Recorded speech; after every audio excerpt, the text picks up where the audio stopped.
அல்லி விழியோரம் அஞ்சனத்தை தீட்டி அந்தி வண்ண பின்னல் மீது தாழை மலர் சூட்டி ஆதி முதல் அந்தம் ஆபரணம் பூட்டி அன்னமிவள் மேடை வந்தாள் மின்னல் முகம் காட்டி கெட்டி மேளங்கொட்டிட மணப்பெண்ணை தொட்டு தாலி கட்டினான் மாப்பிள்ளை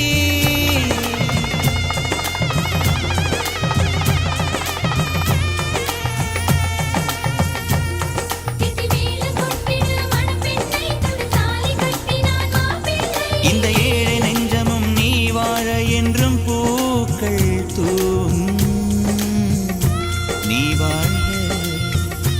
நலமா